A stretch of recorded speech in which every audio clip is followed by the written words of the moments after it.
cover for that thing. Rookie mistake. Yeah, that's perfect. Learn as you go. They're only 78 days into the administration. They'll figure these things out. Give them some time. I wouldn't have thought of it. Precedent now, we got it.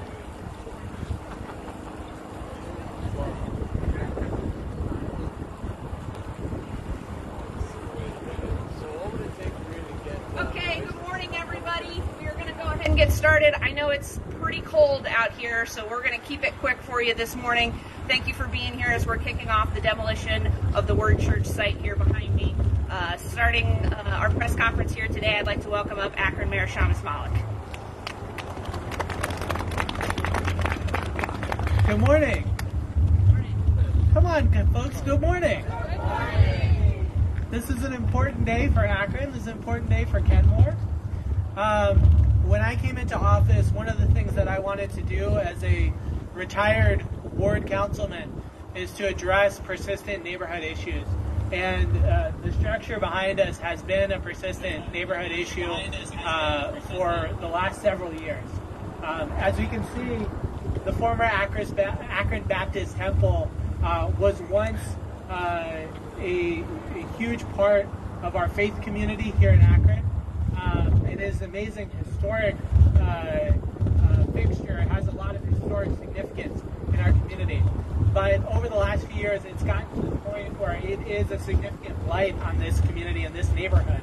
And so, as our team came in, it became clear that this building, out of a lot of the buildings in this community, should rise up in priority. And as we try to triage buildings all across this community that need to be taken down, really have to be taken down from a safety perspective. And so I really want to thank first city staff who came together over the last few months to address this issue, to come up with a plan. We've been having these Thursday afternoon meetings, and it really has made me so proud to watch people come together and take a complex issue like this and put it together and come up with a plan. I also want to thank many of the folks behind me. The Summit County Land Bank has been instrumental in helping us secure some funding for this building to be taken down. And hopefully we are going to be able to look to state funding for the rest of the money. But I want to thank representative from the Summit County Land Bank. Thank you so much for being here, for your help. I also want to just take a moment and thank the Ohio Department of Development. Both Director Lydia Mihalik and Deputy Director Mike Frazier have also been really helpful in helping us find state demolition funds. And so what we're doing here today is an example of state government working together with local government to tackle a big neighborhood issue. I want to thank Emma Lieberth Osborne from our team, who's our policy and grant strategist. She was the one who helped connect with the Land Bank and the Department of Development and help find some of this funding to take burden off of our taxpayers. And so really shout out to her for kind of hitting a home run on this one. And then I also want to thank Continuum of Care Executive Director Marquetta Bani. And I want to thank all of the partners in the homeless prevention and homeless outreach work that we have. Michael Harhager with Homeless Community Support Services and Larry Campbell from the Homeless Charity. I also want to thank Akron Police and Akron Fire, who have really put in a lion's share of work on this. So this demolition that we are going to undertake is something that speaks to the power of collaboration and what we can accomplish when we do something together for Akron. With that, I will introduce Kenmore's own, our ward representative, who's not and hopefully will not be for a long time, a retired ward council representative, Ward 9 Representative Tina Bush.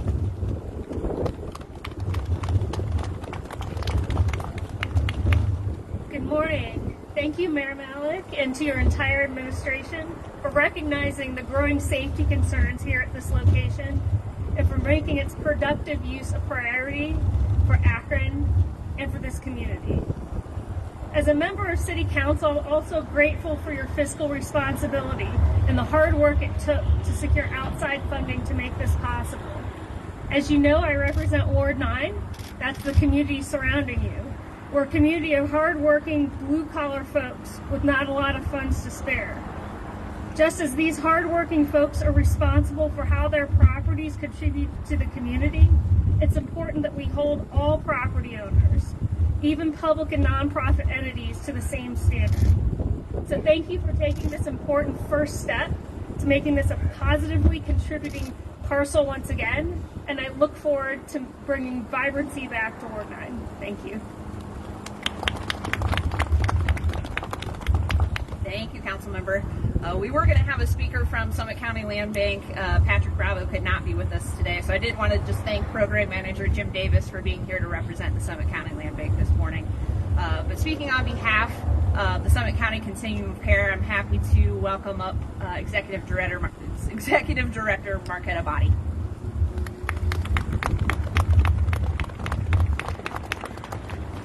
Good morning.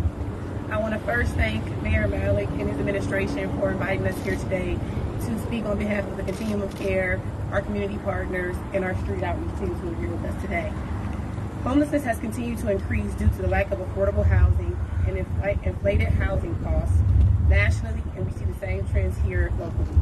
Our unsheltered population has almost doubled over the last 2 years, and we want to ensure that we are prioritizing their safety and the safety of our neighbors. The CLC supports the removal of structures that have been deemed inhabitable and welcomes the opportunity to connect with unhoused individuals that may frequent these spaces to redirect them to more suitable alternatives that we have put in place for our homeless community. Over the last 3 weeks, our street outreach teams have increased outreach and will continue to do so until we have met the needs of all the individuals in this area. We have made contact with some individuals who have been offered emergency shelter, access to the CSS Homeless Outreach Center, and also to the Homeless Charity Outreach House. There they can get showers, access to a meal, and also access to a case manager who provide the needed wraparound services to help them sustain housing. We encourage the public to contact the CLC first if they want to report an encampment or spaces that our unsheltered individuals are gathering in, so that we can approach the situation with a trauma-informed approach and also provide them access to the services and housing programs that we have available. If you want to contact us, our contact number is 304-0833. Again, that's 234-312-0833. Thank you.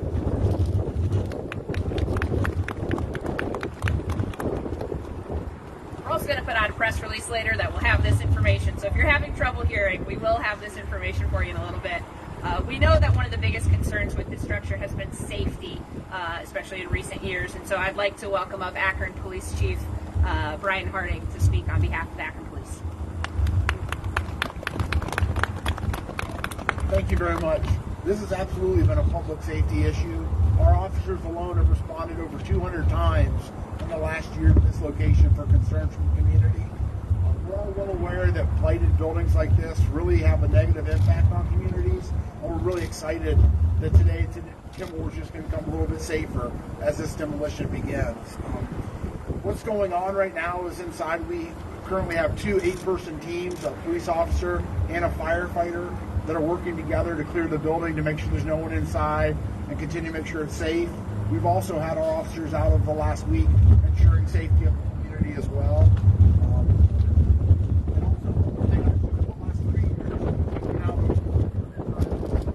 So I'm excited for what's going on in Kimball today. So thank you very much.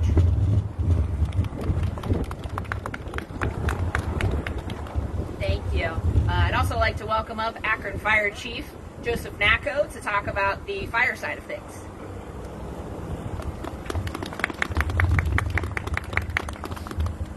Well, good morning, all.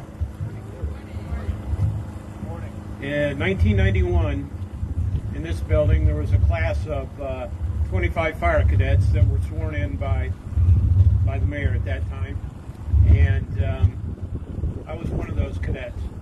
Today's a poignant reminder to me of the passing of time 33 years later on the eve of this building coming down.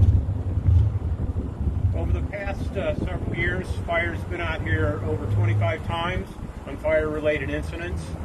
The most recent one was on March 10th when there were some church pews that were ignited inside the building. buildings like this, vacant buildings, we do not go in.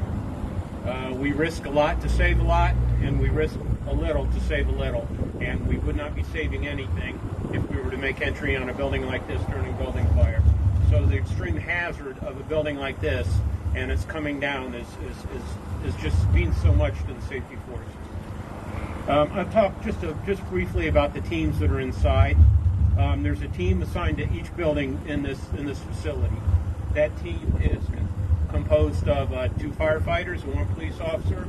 They all have safety gear such as respirators and eye protection and suits. They have what's called thermal image cameras with them, so they can see heat images if there's anybody inside. They have gas monitoring devices also to tell them if there's a hazardous breathing condition inside the building. But that's what they're doing right now. They'll be doing that for several more hours, clearing the building just prior to the start of its demolition tomorrow. So thank you. Everybody have a good day.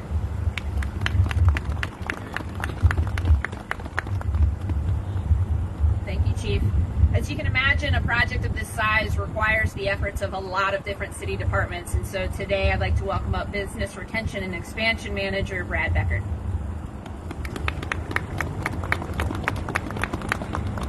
Thank you. This church has a lot of history here.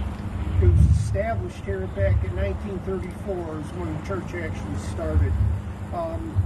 All the way up until 2019 when the Word Church purchased the building. And soon after that, unfortunately, the building was closed, and that's when we had quite a few issues as far as break-ins and safety issues when we had the fire department and the police department. So now we're here today, hopefully to start a new chapter where we'll be able to demolish this building and continue on. The demolition of the structure will take approximately 90 days. It is actually what they call a asbestos-containing structure, so unfortunately we've had a lot of outreach from the community that actually want a piece of the structure, but unfortunately because of the material and the way the structure is right now and the safety issues, really can't let anybody have any pieces of the material or any structural pieces right now. So unfortunately, but hopefully you'll have it in your memory of what the structure used to be. Thank you. Thank you, Brad. And for our last speaker this morning, I'd like to welcome up Deputy Service Director Francy Lash.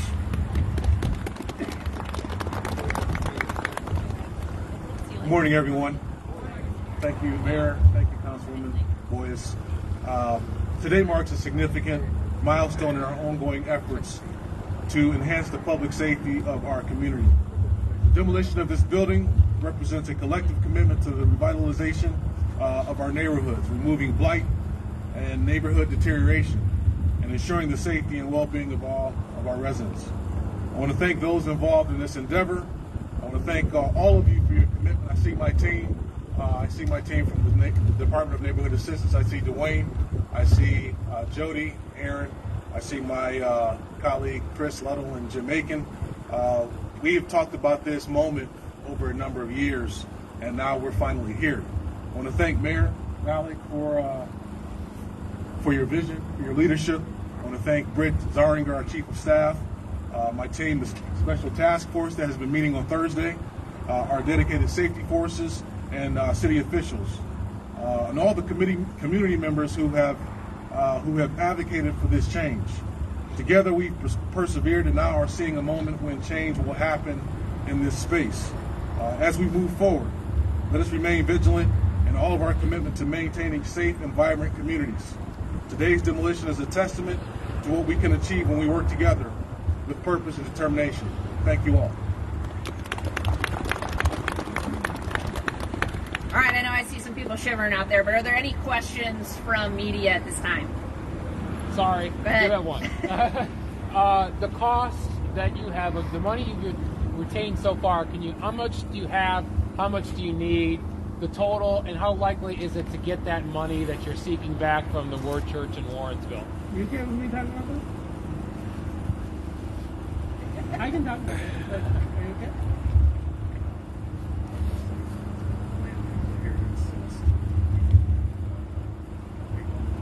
Yeah. So I just want to make sure that we get accurate information. So we've budgeted, I think, about $1.3 million for the demolition. I think we're hoping it will come in under that. If we need to, we will pay for this with general obligation funds, city funds, right? This is priority. We're not waiting. We're taking this building down.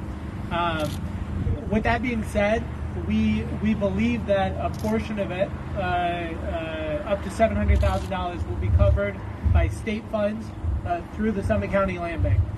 It is our hope that state demolition money should be able to cover the rest, but we won't know, no community in the state will know until the summer.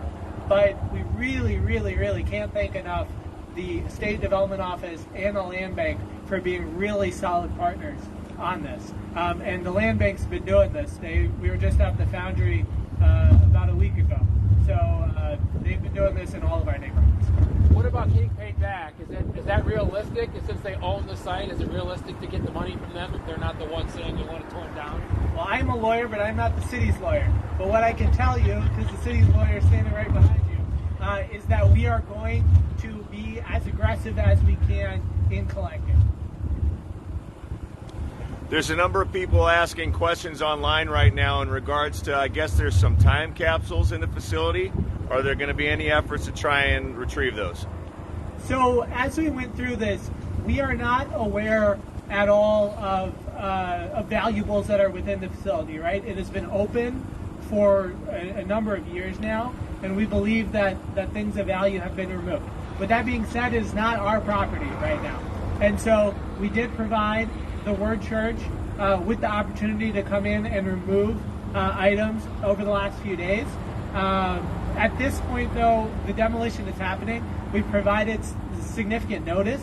And once we start the demolition, there is a concern about asbestos now being present. And so we're not going to be going in and removing things ourselves. We're not going to put safety forces in danger in that regard or our contractors. So that's how we're approaching them. What does the asbestos abatement process look like for this project? That is a Brad Beckard question. Mr. Beckard. Basically, the process for this building itself is we're going to demo the whole building, and as they're demoing the building, they actually keep water on the demo, on the material, and then it gets taken in trucks that are covered down to a Minerva dump site, which is an asbestos dump site. So it's all combined into one. They don't have to remove it because it's very dangerous right now to remove it in the areas that are there. Did I hear you say 90 days to take it 90 down? days to take it down and take it off site. Can you explain some of that danger about taking the asbestos out right now? What causes that condition? The condition is because of where it is. I mean, you've got 30-foot ceilings in some of this area, as well as some of the asbestos has already fallen to the ground, and once it gets pulverized, it makes it friable. So it's very hard to remove. Anybody else? Just one last one for the chief. Can you tell us about the nature of the kinds of things that you've responded to? What types of, is it all vandalism? Is it concerns over homelessness, fires? What all have you responded to? Then I'm done. You know, we've had a series of calls here. We've had issues with people in the past going in and removing things from the building. We've had some issues regarding homelessness as well. And some of them have just been proactive kind of checks from the neighbor and community calling about people in the area they knew didn't belong. So those have been the majority of the police calls. The majority of our calls have been fire-related calls, small fires, nothing that had been too intense, but enough that required extinguishment by us. If you look inside the building, you would see various areas that are scorched and evident of past fires. So, thank you. And with my prerogative, I just want to say one last thing, which is that our administration's Together for Akron Vision is about big systemic change in things like safety and education and economic development, housing. It's also about tackling persistent issues in neighborhoods, including neighborhoods where people don't often feel heard or feel seen. And this is an example of that. We are,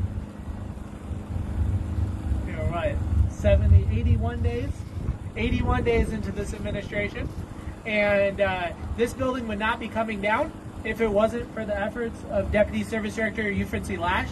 It wouldn't be coming down if it wasn't for the efforts of Councilwoman Tina Boyes, and it wouldn't be coming down if it wasn't for dozens of people at the city of Akron and community organizations in our city. So we owe them a big debt of thanks. Thank you. Okay, so at this time, we are going to start up this machine behind me. It's going to move over here and start tearing down a portion of this garage, so you can get some B-roll of that, some photos. This is now considered an active site, so please do not start going behind the building or trying to get inside the building. It is not open to the public, so media, I would just ask you to stay in this area over here, and then once that's done, if you could exit the way you came in. Thank you so much.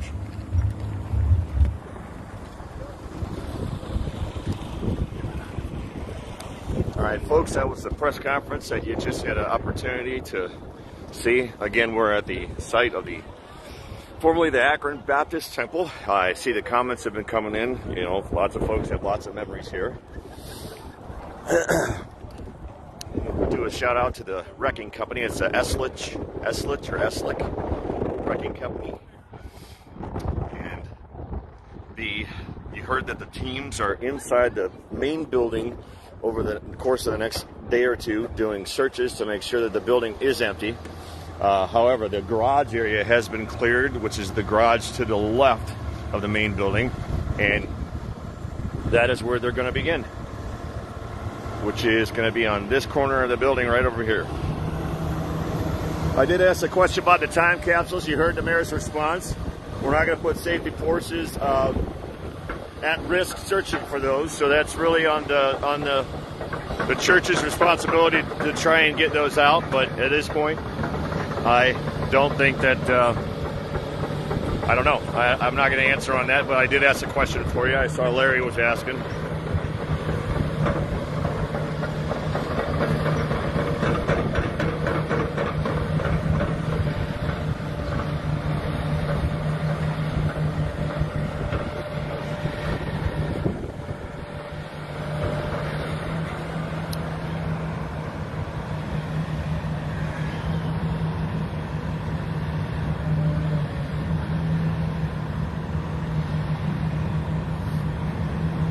So it begins.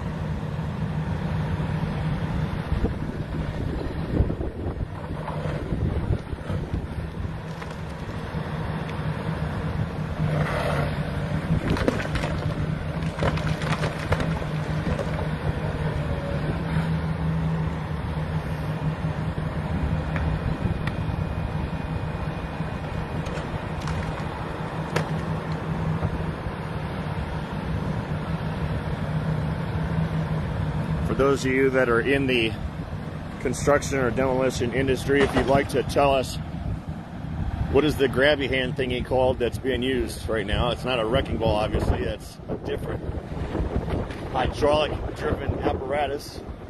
So if you know what that is called, the end of that, please feel free to comment and help us educate our audience.